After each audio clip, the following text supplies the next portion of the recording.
Welcome back to episode 4 of our Building Green series, where we use eco-friendly guidelines to do amazing Minecraft builds. And today we're going to talk about one of my personal favorites, the Earth Sheltered Home. Now, the term Earth Sheltered is one of those kind of catch-all phrases that means so many different things. But when you really dive into it, you can break it down into 3 basic categories. First, there is the dome home, which relies heavily on the arch, as that is very good for holding up weight. The second would be the partial dome. And then the third would be no dome at all. And there's all sorts of variations for each one of these categories, so it really is only limited to your imagination. Oh, and your wallet. But fortunately, materials in Minecraft are a little easier to come by than IRL. Oh, and quick update on the villager not problem. We now have 4 villagers under a roof, which means we have just 25 more to go. So what do you say? We get to it. I'm building a tunnel. All right, I got a question for you arborists out there. A couple of weeks ago, we were talking about trees and how they filter out impurities and bacteria and such not by pulling in water via the roots, and then water travels up through the tree to the branches and then is expired through the leaves back into the atmosphere. You guys remember all that? So I have 2 questions for those of you who have studied these things. First of all, is the dew I see on the leaves in the morning, is that actually from the tree? Because I always thought that was just like collected from the air or something. I'm thinking there's no on and off switch for that transpiration process, so the coolness and the darkness of the night would just keep the water on the leaves. And then second question, if the tree leaves are all covered in water, then how's the tree breathing? Is it essentially holding its breath all night? I'm telling you, Minecrafters, the more I learn, more questions I have. Kind of cool, isn't it? Progress report. Well, what you see here is the basic arch form, which is usually associated with the dome type building. But instead of being circular or spherical, what we did is we made it straight, like a straight arch going this way, and then a straight arch going in that way. Probably a little easier to see it from the top, but you're only go down here. There's my arch. If you go straight up, it goes essentially straight back. Get this out of here. Until it meets the other arch, which is that one. And then it kind of goes down on an angle. Did that make any sense at all? Just try to imagine 2 tunnels that are like 90 degrees off of each other. Like the letter V or the lowercase r. The important thing is that they're arches, which would theoretically support a lot more weight than if I had tried to do it with, trusses like you have on a normal roof. But this is all ugly. We got to put some landscaping on it and actually make it an earth-sheltered home. So let's do another grind session and see what we come up with. Da, da, da, da, da, da, da, da, da. Plunk.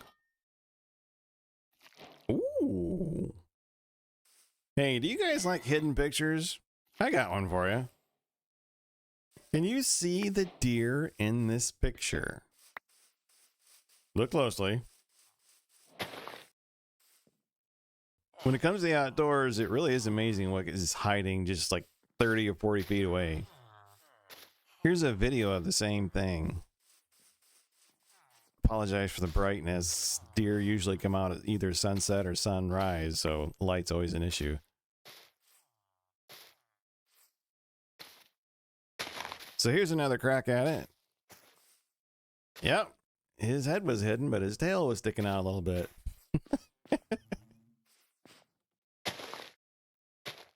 I guess that's why you call them the white tail deer. Alrighty, so here we go. You guys want a tour? Let's do it. Coming in this store, we have a nice little work area for him. Thank you, he's diamond already. We have 2 more workstations for these guys. And I think one of these guys, yeah, he's got mending. We like him. The other guy, not quite so much. Haven't got him dialed in yet.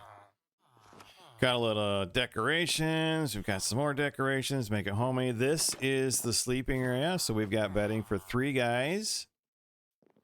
We've got hangar space for coats. This up here is actually important. Slunk, slunk, slunk. In a lot of older homes before AC was really prevalent, those little windows above doors were quite common, as they would allow airflow to go through while still maintaining privacy for the people who were in the room. And then going outside, if I can get through the door, we have a really great view of an iron golem on my roof and a worker bee stuck on these bushes. Again. I have to admit, it has been a source of frustration for me. Slunk, slunk. For whatever reason, these villagers just cannot seem to go around a bush.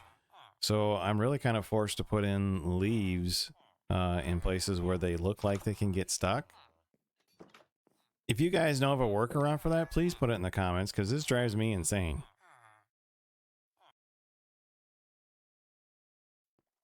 Well, what do you guys think? Does it look like an earth-covered home? Is it something you want to live in? I've never had the pleasure of living in an earth-covered house. I think they're awesome, and I would really, really like it. I have talked to a few people who have done it, and it's one of those, they either really, really like it, or they really, really don't. I know for one couple in particular, moisture was an issue, and the wife really didn't care for running the dehumidifier all the time. And I don't think that cat's going to get off there. What is up with these bushes?